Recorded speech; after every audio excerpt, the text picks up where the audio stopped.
Smart. Welcome to the Run Frictionless podcast. It's great to have you on the show today. Thank you. Yeah, thanks for having me, mate. I was excited to play a part when you invited me.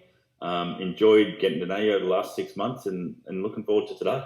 Thanks for having me. Yeah, I understand it's one of your first podcasts, and we're going to be talking a lot today about how the Joinery Haus is using the 4Qs. But tell us just a little bit about your background and what you're doing in the Joinery Haus today. Yeah, mate, it started out for me in 2014, I think it was now. Licensed builder, wanted to do my own thing. So we started Smart View Building at that point. And it's morphed from being a small mum and dad type builder to what it is today, where we're doing custom homes for people and got a large team of guys that work across Newcastle, Central Coast, Hunter Valley regions, and really proud of what we've achieved. And that's led me into some other opportunities like the Joinery Haus, which we're going to talk about today. So proud of what we've done, really inspired to be building a couple of great businesses and working with you. Yeah. We got to meet each other through tech. We did, yeah. Yeah, and I remember giving all the members, including you, an overview of the 4Qs one afternoon. How have the 4Qs complemented, what you learned through tech? When you came to our tech session, mate, on that day, I was overwhelmed by content. We live in a world now where content is so easy to come across. There's so many different people putting good content out there, and I found it quite overwhelming. I'm at a stage of business where I'm trying to absorb and learn and practice as much as I can in my businesses, and it was just overwhelming. I'd listen to one expert speaker, followed by reading another book, followed by hearing a podcast, and they all brought something different to the table. What the 4Qs did for me, mate, it just awakened me to a simple approach that was effective and that I could see was just going to work and simplify things for me. That's just what I needed at that point in time. I was I'm a licensed builder. I'm not a trained businessman, and I needed help to kind of channel all that energy and all that content that I was taking in. I'm passionate about personal development, about learning in business, but the 4Qs was just an important moment in time for me, I think, where I just realised that I've got to simplify this. You just brought simple form to the table. Yeah, Martin Nguyen, he uses the 4Qs. He teaches solicitors and lawyers how to build their companies in Vietnam. He uses the 4Qs. He said to me something similar. He said, it didn't teach me anything new, but it gave me a means of organising my intuition. So organising all that content, all the things that he'd been taught into a more simple format was really, really useful. Let's hash over the 4Qs. There are some people who are probably listening to us today who may not know what they are. Sure. So maybe I'll just hash over this. So 4Qs is a decision-making framework, of course, and we start with quadrant 1, who we serve. It's who we serve today, who we never serve, and who we serve tomorrow. Quadrant 2, what we serve. So this is the product quadrant, I suppose. And quadrant 3, who we are. And quadrant 4 is how we serve, which is really the customer journeys, all the interactions required to create a customer. Now, back to you, Paul. Tell me, which has been your favourite quadrant and why? Working out who we serve was the foundation for everything we've achieved with you so far.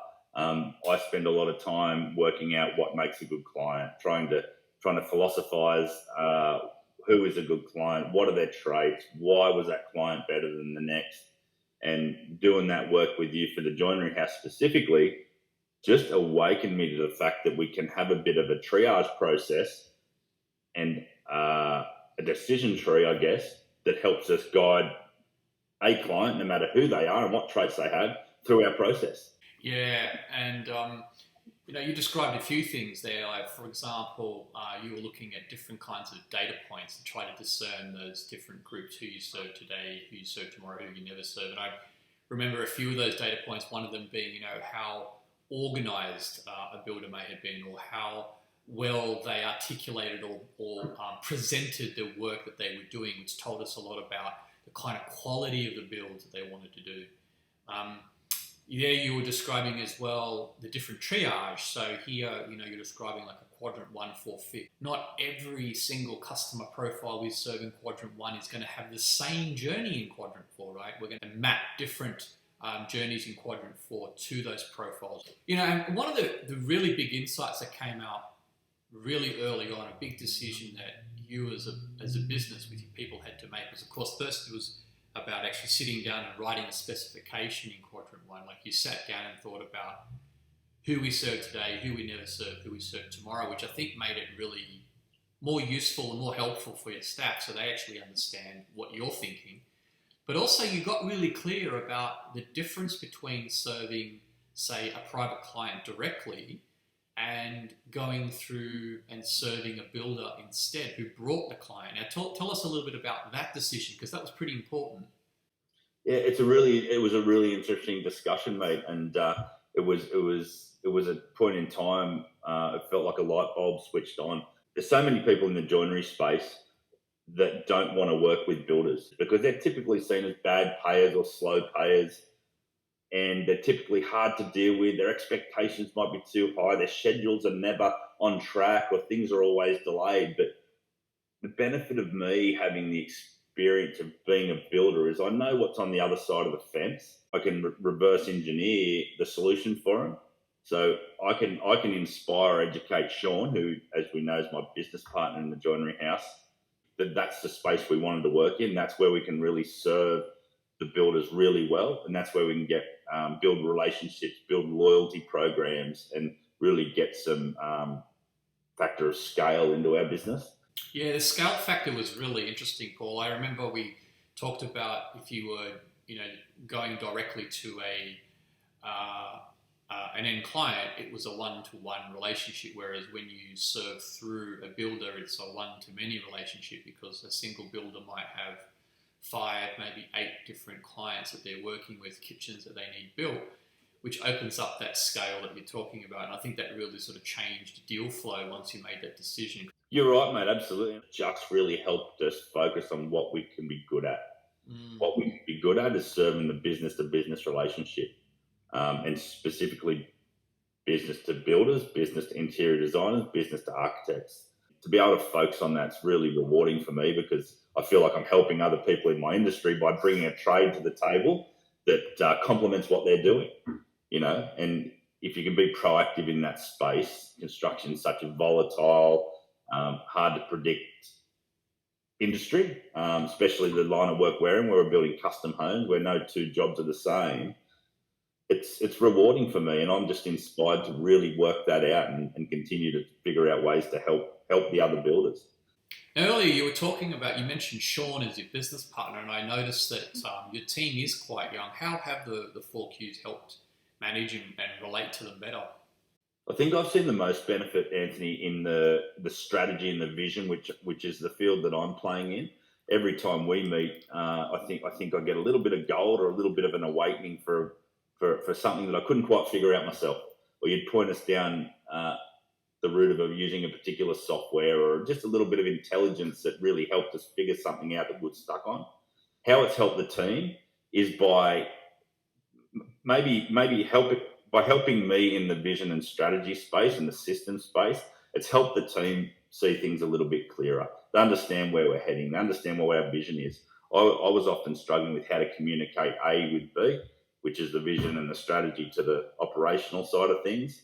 The 4Qs has really helped me bring that together and figure out a means and a mechanism to do that.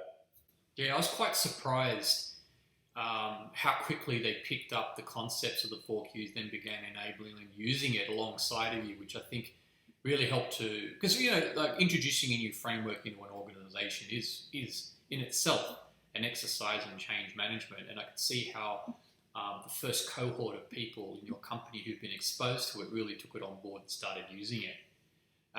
We started this journey together in June, and as you remind me on occasions, Paul, thank you, that there are these sort of nuggets that I happen to leave on the table, and you guys sort of squirrel them away and begin using them, which is really good. And one of those, in fact, I've got a couple. So, for example, there was you've really taken to using Trello, and you've also then began to think about Trello as being a means of collecting account intelligence on a client, but also you're tracking just general business intelligence, which is, you're using that to more on the strategy and how to make it easier to create your next customer. So tell us a little bit about these nuggets that you've been getting.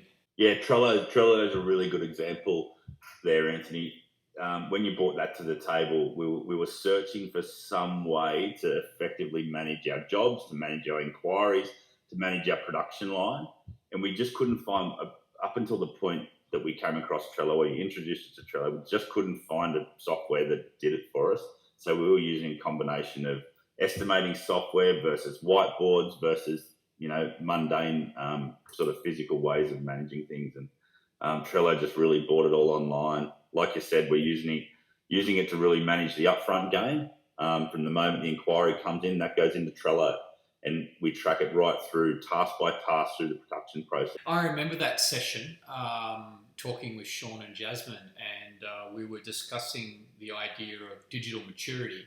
And I put it to them and I said, how digitally mature do you think the Joinery Haus is on a scale of 1 to 10, 10 being very high and sort of, 1 being the lower level? And they chose, I think, a 2 or a 3. And I said, well, that's good to know, because you're probably not ready today for an application like HubSpot, which really requires a lot more digital maturity to get the most out of it. So what we all agreed upon was, okay, we'll start with Trello, which is something very flexible. Adoption rates are really high.